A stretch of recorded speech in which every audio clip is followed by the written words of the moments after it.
Salut, j'espère que tu vas bien. Aujourd'hui, je te retrouve pour une nouvelle vidéo. Alors aujourd'hui, on va parler du fait d'apprendre à tourner la page, du fait d'apprendre à laisser tomber les choses qui sont pas pour nous. Et pour ça, en fait, on va partir de l'histoire de l'homme riche qui se trouve dans le livre de Matthieu. Et si c'est la première fois que tu es sur la chaîne, je te souhaite la bienvenue. Je m'appelle Esther, je fais pas mal de vidéos tournées autour de la foi. Donc si ça te parle, n'hésite surtout pas à t'abonner. Et j'espère vraiment que tu seras béni.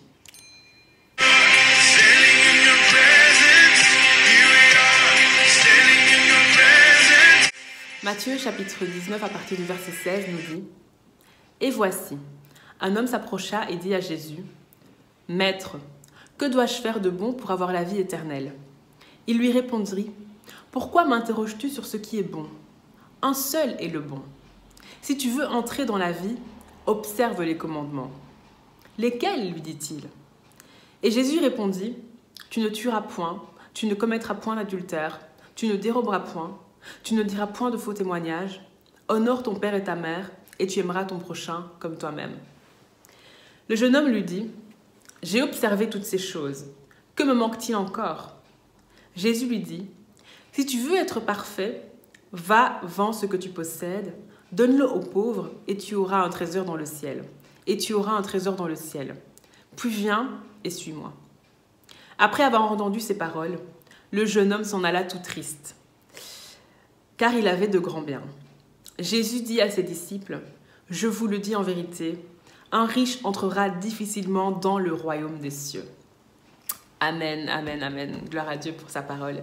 Alors ici, en fait, on a l'histoire en fait d'un homme qui avait vraiment beaucoup de biens et le problème en fait, c'est qu'il aimait beaucoup ses biens, qu'il aimait beaucoup sa richesse. Et lorsqu'il a appris en fait qu'il devait se débarrasser de sa richesse pour pouvoir rentrer dans le royaume de Dieu, il a été vraiment triste. Alors moi, ce que j'apprécie beaucoup dans cet homme, c'est que cet homme s'est humilié en fait. Malgré le fait qu'il savait certainement qu'il observait les commandements, malgré le fait qu'il savait qu'il ne tuait pas, qu'il ne volait pas, qu'il ne commettait pas d'adultère, malgré ça, il a quand même été auprès de Jésus et il a demandé à Jésus, « Mais Jésus, est-ce que je suis vraiment sauvé? Malgré le fait que j'observe tous ces commandements, malgré le fait que je me comporte bien, malgré le fait que je fasse tout ce que la loi requiert, est-ce que je suis réellement sauvé?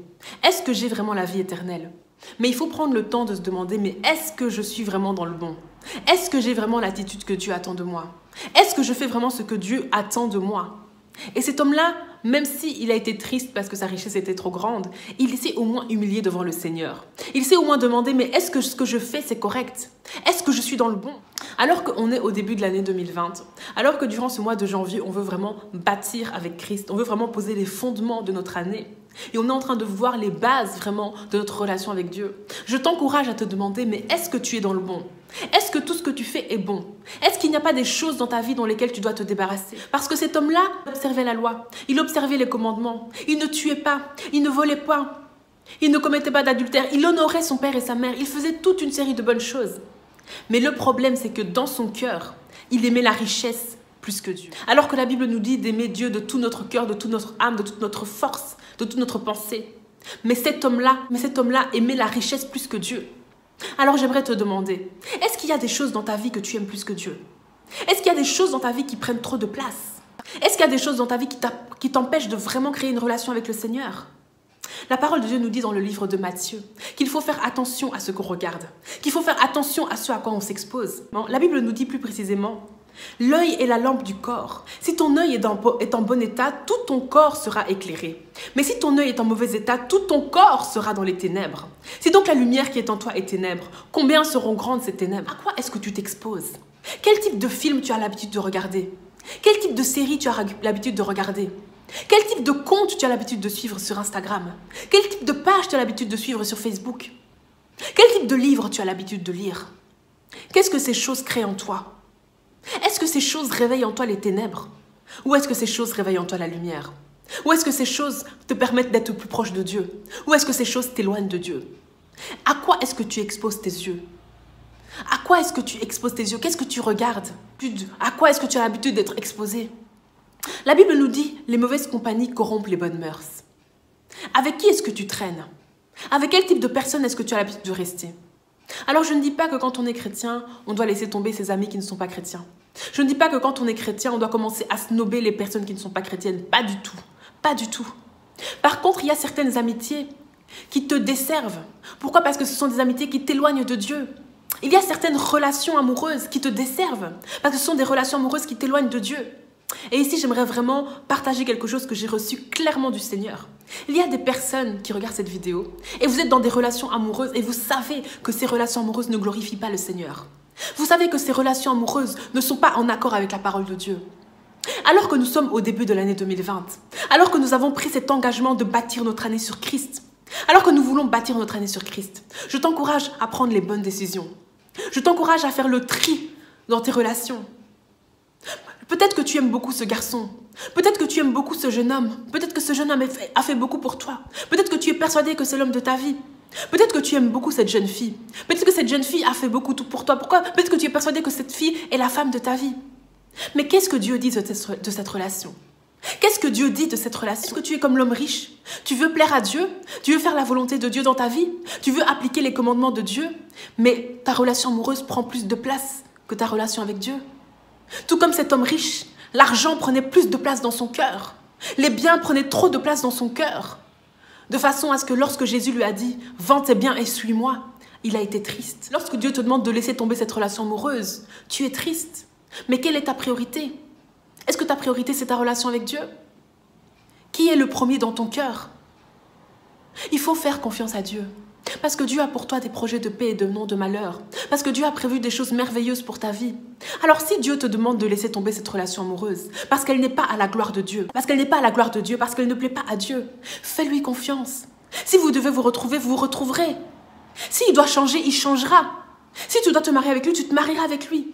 Mais pour l'instant, fais confiance à Dieu et fais ce que Dieu te demande de faire. Il y a certaines personnes, il est temps de prendre certaines décisions. Il est temps de tourner la page par rapport à certaines choses.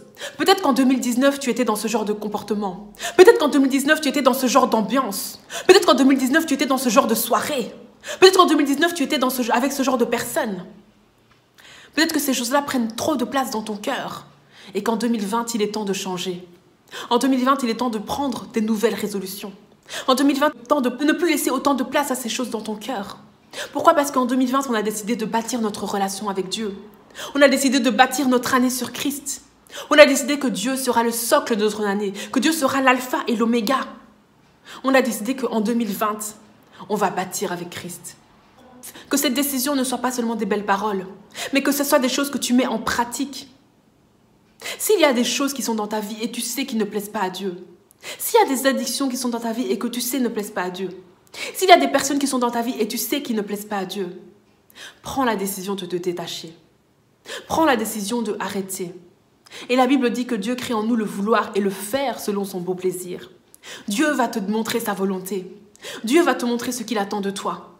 Dieu va te dire ce qu'il veut que tu fasses au travers de sa parole, en mettant des convictions dans ton cœur, au travers des circonstances, au travers de messages que tu veux entendre. Dieu va te montrer sa volonté. Et alors que tu vas prendre la décision de faire sa volonté, alors que tu vas prendre la décision d'obéir à la volonté de Dieu, Dieu va te donner le faire.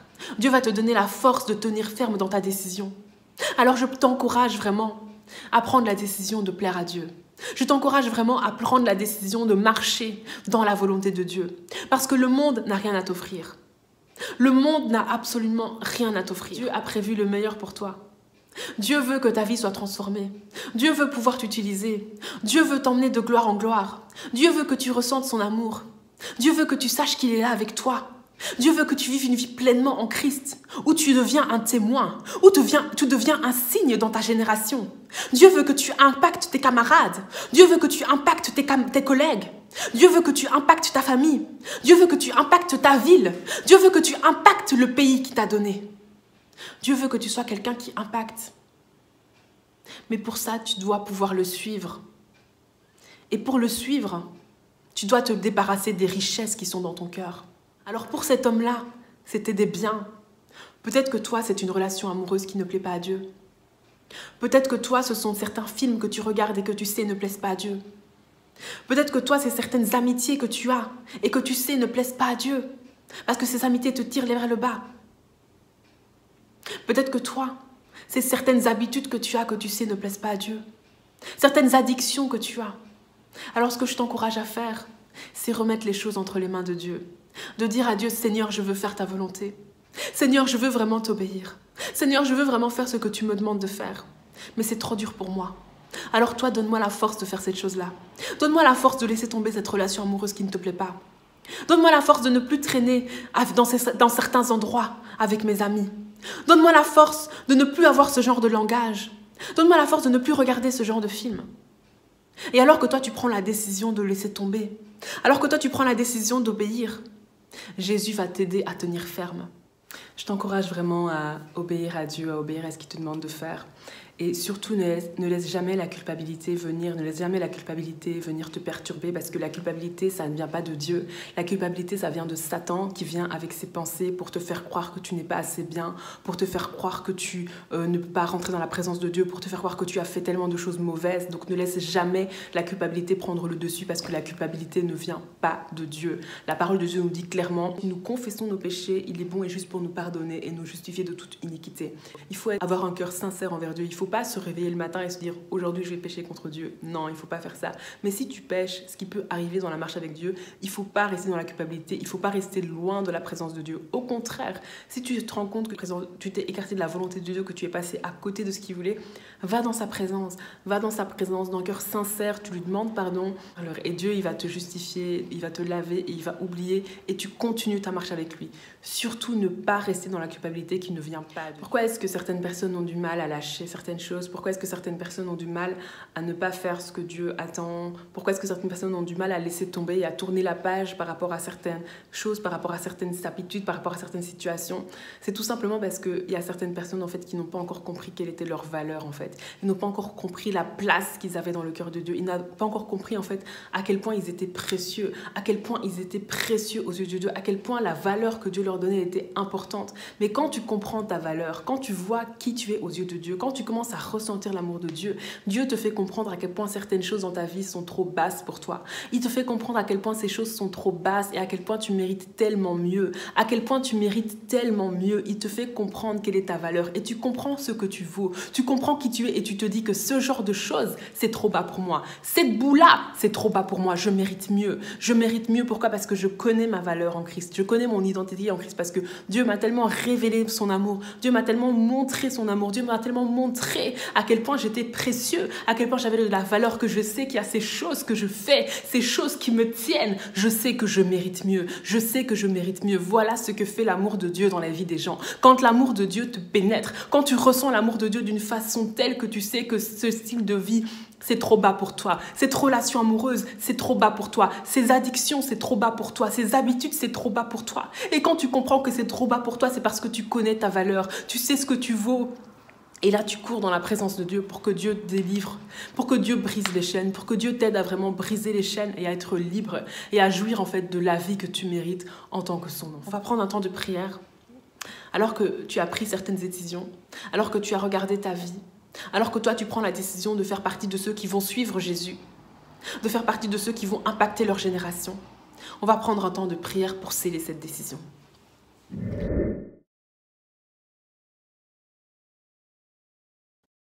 On va prendre le temps de prier. Donc, si jamais tu as envie de tousser, si jamais tu ressens le besoin de bâiller, si jamais tu commences à ressentir une chaleur, etc., il n'y a pas de souci. Concentre-toi sur la prière. C'est tout simplement Dieu qui est en train de faire des choses en toi. Donc, il n'y a vraiment aucun souci. Concentre-toi vraiment sur la prière.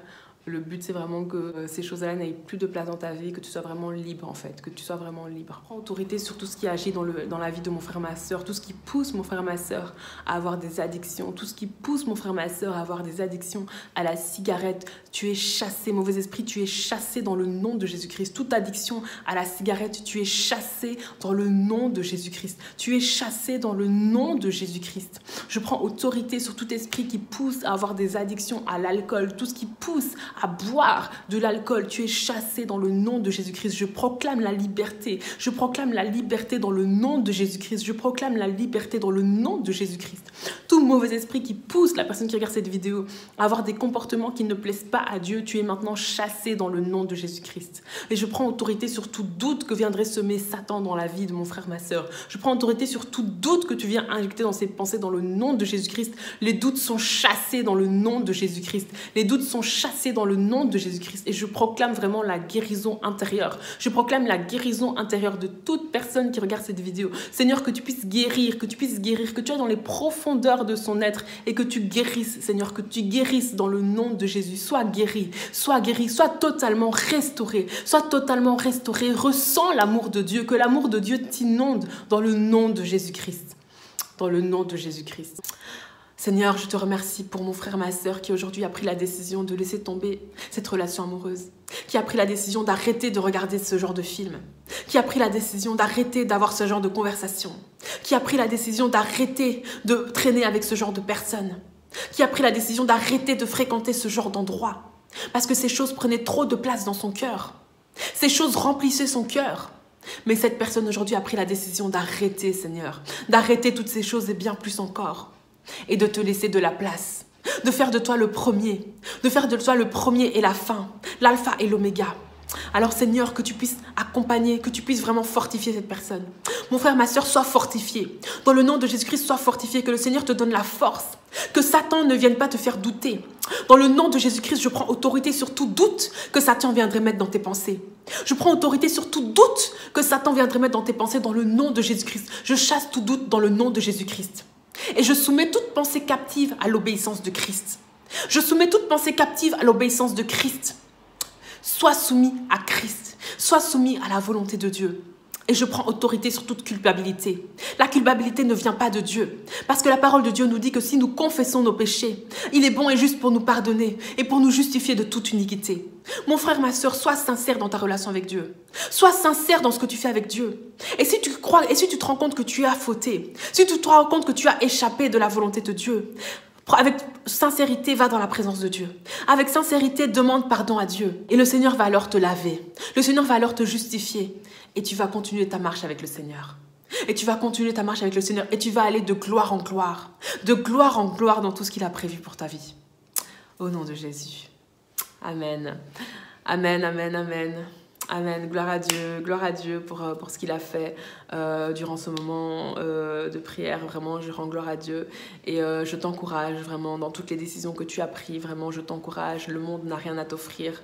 Le Seigneur a une destinée merveilleuse pour ta vie. Dieu a prévu que tu impactes dans les domaines dans lesquels il va te placer. Dieu veut que tu puisses toucher des vies. Dieu veut toucher des vies au travers de toi. Dieu veut tellement t'utiliser. Il veut tellement t'utiliser à un niveau que tu n'imagines même pas. Dieu a prévu des projets pour toi, des projets qu'il a prévus pour ta vie, des projets que tu n'es même pas capable d'imaginer en fait. La parole de Dieu nous dit que ce sont des choses que l'œil n'a point vues, que l'oreille n'a point entendues et qui ne sont point montées au cœur de l'homme, des choses que Dieu a préparées d'avance pour ceux qui l'aiment. Il y a des choses que Dieu a préparées d'avance, tu n'as même pas idée en fait. Tu n'as même pas idée de ce que Dieu a prévu pour ta vie.